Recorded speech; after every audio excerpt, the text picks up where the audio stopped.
یا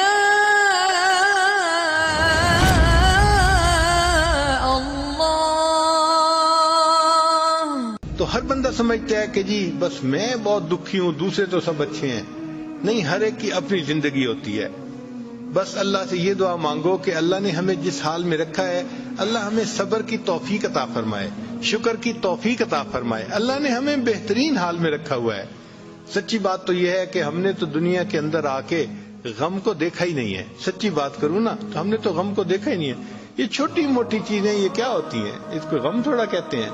جو دنیا میں لوگوں پہ غم بیتے ہیں، اگر کبھی اس کی سٹوریاں سننے لگیں تو حیران ہی ہو جائیں. کتابوں میں واقعہ لکھا ہے کہ ایک عورت تھی، طواف کر رہی تھی اور طواف کے دوران کہتی تھی، اللہ میں اس حال میں بھی آپ سے راضی، اے اللہ میں اس حال میں بھی آپ سے راضی. تو ایک آدمی نے یہ سنا تو بڑا حیران ہوا. اس نے اس سے پوچھا کہ تو کیوں کہتی ہے کہ میں اس حال میں بھی آپ سے راضی، میں اس حال میں بھی آپ سے راضی؟ اس نے کہا کہ میں طواف ختم کر لوں گی نا تو میں تمہیں اپنا واقعہ سناؤں گی. چنانچہ اس عورت نے اپنا واقعہ سنایا کہ میرے 3 بچے تھے. میں گھر کے اندر ایک دن تنور پہ روٹیاں پکا رہی تھی تو میرے بڑے 2 بچے جو تھے وہ گھر میں کھیل رہے تھے کمرے میں.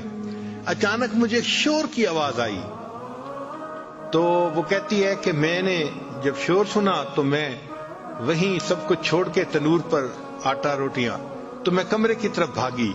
جب کمرے گئی تو میں نے ایک عجیب تماشا دیکھا کہ اس سے 1-2 دن پہلے میرے خاوند نے گھر میں بکری کو ذبح کیا تھا اور جس چھری سے بکری کو ذبح کیا تھا وہ اس نے کمرے میں رکھی تھی. تو میرے دونوں بچے کھیلتے کھیلتے ان میں سے ایک نے دوسرے کو کہا کہ تمہیں پتہ ہے کہ ابو نے بکری کو کیسے ذبح کیا تھا؟ تو دوسرا کہتا ہے مجھے تو نہیں پتا. وہ کہتے ہیں اچھا آؤ میں تمہیں بتاتا ہوں کہ کیسے ابو نے ذبح کیا تھا. تو میرا درمیان والا بیٹا جو تھا وہ زمین پر لیٹ گیا اور بڑے لڑکے نے اس چھری کو اٹھا لیا. اب وہ چھوٹا بچہ تھا اور اس کو پتہ نہیں تھا کہ چھری کتنی تیز ہے.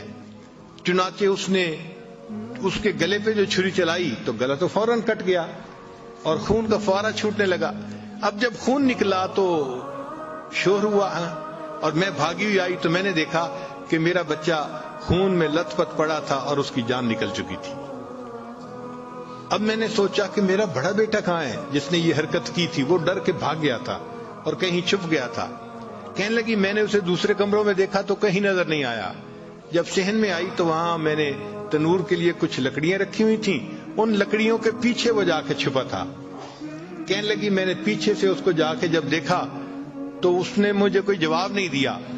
جب میں قریب گئی تو مجھے پتا چلا کہ اس جگہ کے اوپر ایک سانپ بیٹھا ہوا تھا.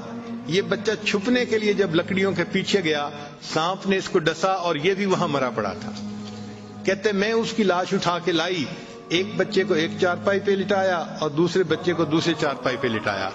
پھر اس کے بعد میں نے فیل کیا کہ میرا تیسرا چھوٹا بیٹا جو کرالنگ کرتا تھا، رینگتا تھا، وہ کہاں ہے؟ وہ مجھے نظر نہیں آ رہا تھا. کہنے لگی میں اٹھ کے جب جو ہے تنور کی طرف آئی تو میں نے دیکھا کہ اس نے کرال کیا اور وہ تنور کے اندر گر چکا تھا. تو میں نے اپنے زندہ بیٹے کو آگ کے اندر پورا جلتا ہوا دیکھا اور وہ بھی فوت ہو گیا تھا. تو میں نے تینوں بیٹوں کی لاشوں کو چارپائی پہ رکھا، پھر ان کو نہلایا، ان کو کفن دیے. جب تینوں کے جنازے ایک دن میں گھر سے نکلے تو میں عمرے کے ارادے سے آ گئی. اب میں طواف کر رہی ہوں اور اپنے اللہ کو کہہ رہی ہوں اے اللہ میں اس حال میں بھی آپ سے راضی ہوں. آپ ذرا غور کیجئے نا اس ماں کے دل پہ کیا بیتی ہوگی کہ ایک دن میں جس کے 3 بیٹوں کا جنازہ گھر سے نکلے اور پھر وہ طواف کرتے ہوئے کہہ رہی ہے اے اللہ میں اس حال میں بھی آپ سے راضی ہوں. تو ہم نے کہاں غم دیکھے ہیں، کہاں تکلیفیں دیکھی ہیں؟ ہم نے نہیں دیکھی. ہمیں تو اللہ نے بہت سہولت کی زندگی دی ہے، بہت آسانیوں کی زندگی دی ہے. ہم تو جتنا شکر ادا کریں اتنا کم بنتا ہے.